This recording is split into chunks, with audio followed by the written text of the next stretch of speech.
Hey, so today we're going to be talking about the environment that we live in and the way that we spend most of our times in our homes. And I invited Colby Chambers from All Around Cooling and Heating, as well as Austin Bradley to talk to us a little bit about mold remediation. Your company is Structured Restoration, right? That's right.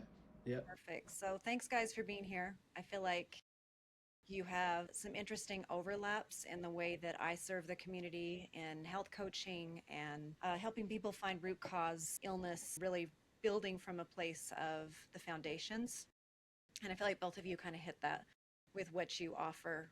And let's get into it. So, a little bit about why I feel like this topic is important is my personal experience as someone that would have a complex health history, and if I wanted, I could identify as someone with chronic health conditions. And it's one of the things that have driven me towards a deeper understanding of our biology, nervous system function. When I work with someone as a health coach, I get into some deep layers. And the clients that find me are generally well educated, like they've already, as my son would say, they're locked in with their diet. They have exercise protocols. They have a lot of knowledge about their bodies already, but they are missing sometimes the foundations. And for someone, let's say, that has predispositions to allowing toxins to build in their system, right? That's someone who's going to have a really hard time with our regular Western medicine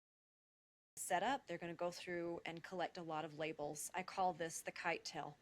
And they're trying to fly their kite, they're trying to get it up in the air, but they have that heavy kite tail with all of those labels that kind of drag them down. So these labels become a sense of identity and also just more confusion. The more labels we gather up, the more confusion we have about how to really get answers that are helpful. And so that's where you guys come in as part of that foundation, setting the stage for a space that we fill most of our time in. I mean, up to 90% is on average where we're spending. We're sleeping, we're eating. So, to address clean air, clean water, and the toxins that might be in our environment, that is really key. And what we're going to have a conversation about. So, Kobe, I want to address you first because you did something for my home personally that I found really valuable. You came in and we had a conversation about the smoke, right? Talk to me a Yeah. little bit about your experience working in Utah and our air quality here. Yeah, so I mean, Utah, it's notorious to having bad air quality just because we live in a bowl, right? Here in Salt Lake specifically. And a lot of times people will think that their indoor air quality is better than going outside. And a lot of times that's not the case.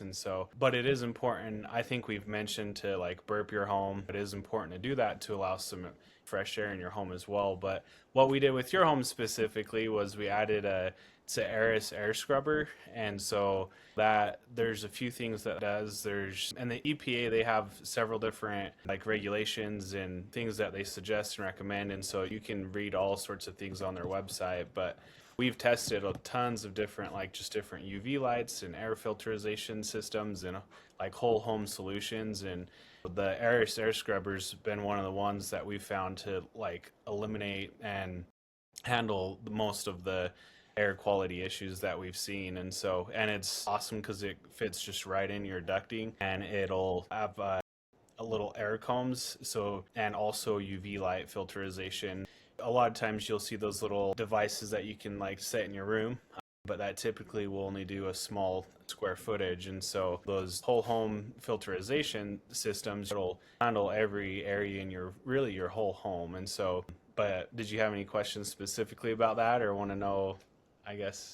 Yeah, I think you answered it. I think that people are confused. Like you said, we tend to think that the place we sleep and spend time, like from a psychological point of view, this is where we generally feel more safe. We feel we may have apprehension about going to a hotel, and our alert system may be more triggered for, is this a safe space for me? What does it smell like? What does it look like? I don't know if these sheets are clean, right? We have our alert system higher. But when it's home, we don't think, is there dust collecting in that room I never really go into? Is there these boxes that I've left in my basement? You can both speak to this. Those are like breeding grounds for condensation, but for mold specifically and for toxins and bacteria. And one of the things that I noticed after you installed this for me was I have had a rough summer, like personally, just a rough health summer. We have had so many fires, and I know a lot of the country's going through this where there are a lot of people having a really hard time. Asthma, autoimmune, people on that POTS and dysautonomia spectrum, just a lot of dysregulation. It's pushing people to that threshold that I say, that 7, 8, 9. And now we're at that 10 and we're having symptoms. And there's not a lot of resolution for people when they get to that point. Like for me, air hunger is the term that a lot of different communities in health will kind of assign to someone who struggles with air.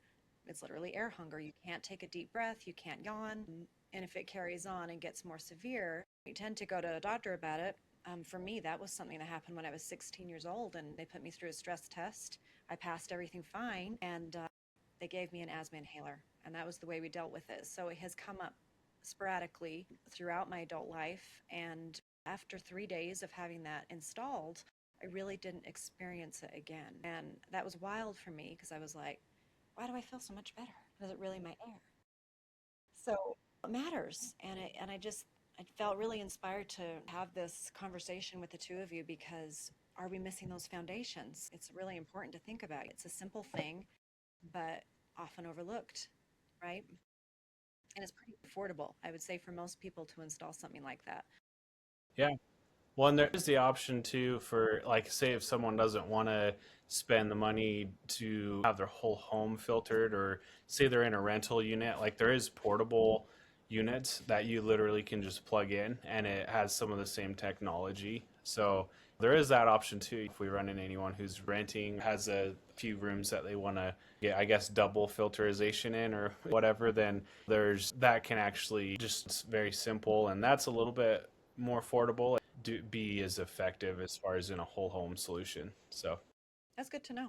That's helpful. I feel like there's overlap between the two of you, though, in that when I was kind of researching, because I do offer genetic testing to clients, and there are certain people with a more susceptible system. They're, say, we have a certain set of genes or a subset of genes that don't tag a toxin correctly, or the way that someone else does, even in the family. So we label that person as someone who might have a lot of fatigue, headaches, hormone issues, weight gain, mental issues. There's a lot of just inflammation going on with this person that we can't quite put a finger on. And it does come down to understanding the genetics. But then once we do that, we know that we can be hyper vigilant in supporting the system through certain ways, right? Austin, you work in some pretty nasty situations. Like people call you when things go wrong, right? Tell me a little bit about that, what you do. Yeah, so we're a 24-hour service. Like you said earlier, our company name is Structured Restoration. So, I mean, on a moment's notice, we'll get a call and someone tell us that their entire basement has flooded or they found mold throughout their whole house. We actually had an experience yesterday. I got a call at like 8:30 in the morning, and earlier that morning from 1 a.m. to 5 a.m., this person's entire basement had flooded and they had pulled everything out and they were working the entire like morning, really like the nighttime. It was dark outside, and then right when their insurance office opened, they call them and they call me, and we had to get out on site quick and we were able to treat that so mold wouldn't grow. But yeah, there's some pretty gross, yucky places that, you know, in situations we get ourselves in, but that's kind of just the nature of what we do. That's cool that you can offer that help for people when they need it like that. But we don't think, at least this is my mindset, we don't really think of Utah as being a mold space, right? We're like, our air is so dry. A lot of people get in-house humidifier systems. And Kobe, I want to hit Mm-hmm. you up with a question for that in just 1 minute, where I've done some research and tell me if it's wrong, that those can tend, when they're not maintained well, those can tend to build mold conditions as well. Yeah, totally. And I think the key thing to understand as well is a lot of people will find mold in their home and they will be so fixated on the mold, but the key to like healing is eliminating the source. And the source comes from moisture. And so you have to know, like, is this coming from a pipe that I have leaking that's hidden in my wall? Is this coming because I'm running my humidifier and I'm not maintaining it properly? And so yeah, I mean, if it's not maintained properly, that a pipe or something else, if there's moisture, mold will grow. I mean, that's just the science of it. Even though even though Utah's a dry state, people claim that mold can't exist here. It definitely can if things are wet. and the conditions are right. Yeah, absolutely. Kobe, what are your thoughts on that? Yeah, so I mean, humidity in your home, right? Like that's a lot of people's concerns that move from out of the state here to Utah. They want to have, they say their skin's better, their hair. And so what we recommend is keeping your humidity in your home between like 30 and 50% or so, relative humidity. And so that's what we do. There are whole homes humidifier options that we do offer, and because typically during the winter months there's extremely dry air, and so that's one thing, and it can contribute to that dry skin, or to there's breathing, right? That can also have issues with people's breathing. And there's even some flooring manufacturers, if you have hardwood flooring, they require you to have a whole home humidifier installed. So that's something that we work closely with a lot of flooring companies as well. So A lot of people that will come to see me for lymphatic drainage or chronic sinus issues from out of state, a lot of people from California these days, they're coming in and they're experiencing chronic rhinitis, which is a chronic runny nose, and just ongoing allergies because the mucosal lining, they haven't adapted. So their immune system's trying to step it up and be like, this air is really dry. We're going to have to really set things into first gear so that we can stay well. And it causes symptoms. So those whole house humidifier systems can really help people. I often recommend them. But the overlap there with the moisture and the maintenance, I just feel like it's one of those things that kind of get put on the back burner, as in this space again, we just kind of get stuck in feeling like we're safe and everything's fine. It's my home. What would you say as far as the person who is feeling like, I would like to know if I have mold, or getting my air quality tested, things like that? Is that something both of you do? not mold. I don't test mold. We wouldn't do that. It would be a different company. But as far as indoor air quality, we definitely have the equipment, and we'd be happy to come into anyone's homes and say like, hey, here's kind of a free assessment for you. Yeah, and typically I would recommend us coming in and doing like a diagnosis or a maintenance, and then with that maintenance, then we'll give them a report of like, hey, here's where your indoor air quality is at. Here's some solutions that we recommend and offer. And so the very first thing that I always tell people is your filter, right? That's your AC, your HVAC filter, right? If you have a 1-inch filter, then there's definitely going to a 4-inch media cabinet. Like that's by far going to be the best solution for people's indoor air quality. But and then on top of that, right, there's going to be the air scrubber and other solutions that we can offer too. And we're here to work with people's budgets. We want to really help make a difference in the community and with people's health, and have them spread the word to their family and friends. So, but yeah, as far as the mold part, that's going to be Austin's of his expertise. Yeah, so we definitely handle mold testing. If someone came to you or to me and they said they had a concern about mold, I have three things that I would, I guess, want to go over with them. Three different ideas that are inexpensive as well, or more on the inexpensive side rather than them getting super anxious and wanting to rip apart their entire house. So if there's three steps that I would give to someone, one, I would have them look for moisture history, and they can also have a restoration company come out and check. It differs from restoration company whether they'll come out for free or not, so I think it's also important to find a good one. We as a company provide free evaluations, and so that's a cost that we take on so that we can be of good service. So I would have your home professionally inspected for moisture. Second, I would then talk to someone like you, Helen. I would talk to your healthcare provider and just understand like what symptoms are you getting so that you know what might be causing it. And then third would be the mold test. Now that does cost money, anywhere from $500 to $1,000. It just depends how many samples you get, how many rooms we're doing. But going back earlier to what we were saying with the indoor air quality versus the outdoor, we would need to take samples of both so that we can compare them and have a comparison from the inside to the outside. So that's a key thing that people think as well, because I mean almost any home might have some particulates flying around in the air. So that's why it's important to draw that comparison to the outside. Absolutely. And let's talk just a little bit, like bring it down to simple terms. What are those things in the air? This is your cooking. You cook in the home, you burn a piece of toast, anything that you're doing in the kitchen. That's why over stove, those fans, forgetting what they're called, but those are very important, and to run that while you're cooking and doing your stuff in there. And like you said, Kobe, just burping your house, opening a door, opening a window.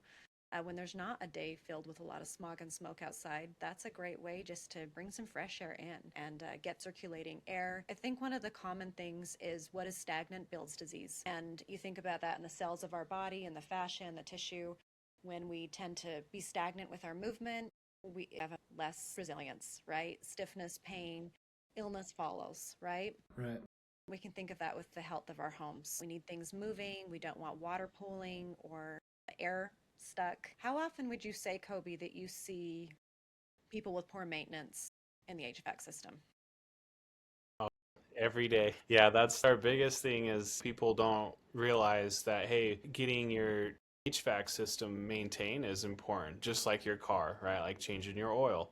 A lot of people know they should be doing that, right? They typically have a sticker with the mileage. This month you need to have it checked. And so that's something that we proactively do. I definitely recommend having a spring and a fall. Spring, checking out the AC components, making everything's functioning correctly, making sure not only that your indoor air quality is good, but like the efficiency of your units are also running at, because you could be having a unit being run very inefficiently, but having just a simple tune-up done will save you like hundreds of dollars throughout the summer months. So, and then yeah, during the fall we'll come in and during the checking the furnace components and that. So, but yeah, it's definitely one of the most missed things that homeowners, they just get busy. And so biggest thing that I would have to drill in everyone's heads is change that filter, and that will definitely help. People will think, oh, let's go get the highest rating filters. Costco is notorious to selling those.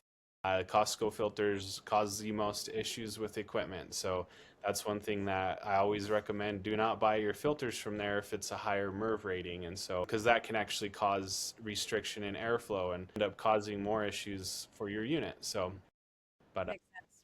And you also offer like a good deal for people for you're like, I'm the guy who will come in and clean that up for you. You don't need to worry about it. We have an annual type Mhm. membership or a subscription or something like yes. that.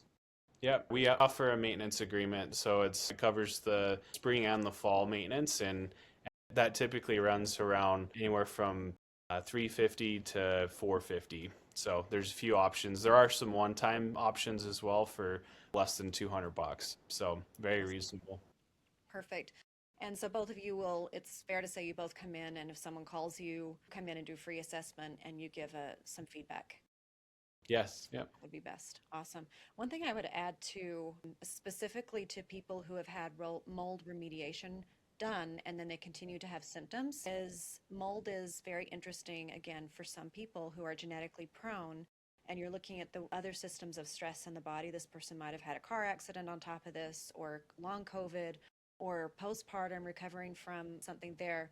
But when the body has the perfect storm hit it, and we have this environment that stacks against our system being able to repair and recover, even after we have that mold remediation, someone could move even into a different location, a different state, and still have the same symptoms and similar blood work to when they were exposed to that exposure. So the body is very good at kind of encapsulating these toxins and making them kind of hard for the immune system to get to.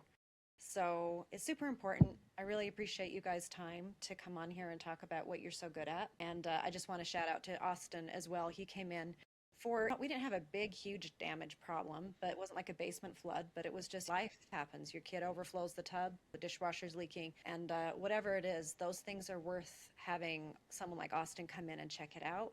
Don't play with mold spores. Austin, one more thing. Tell us about bleach. Yeah. Why we don't use bleach to clean mold.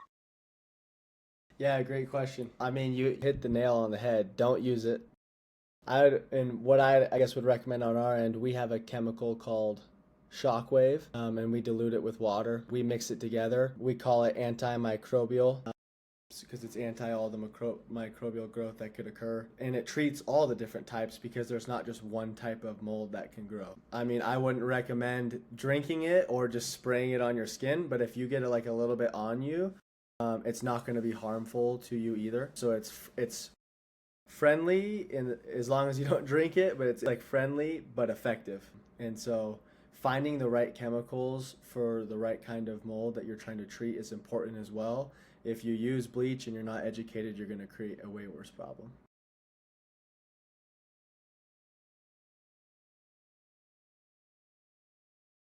Well, guys, thank you. Thank you for your time today. And I hope that you continue to be able to help people and give these amazing services that really do help bring a lot of awareness to those baseline things that we might be missing with our health stack. I recommend that people look into their air, their water, exposure to mold and toxins in their home really first. It's one of those first things that we should do and invest in, and kind of one of the last things that people think about. So let's continue to spread the word and help people be healthy. All right. Thanks, guys. Yeah. It was fun. Thank Thank you, you. Helen. Appreciate it. See ya. All right. Bye.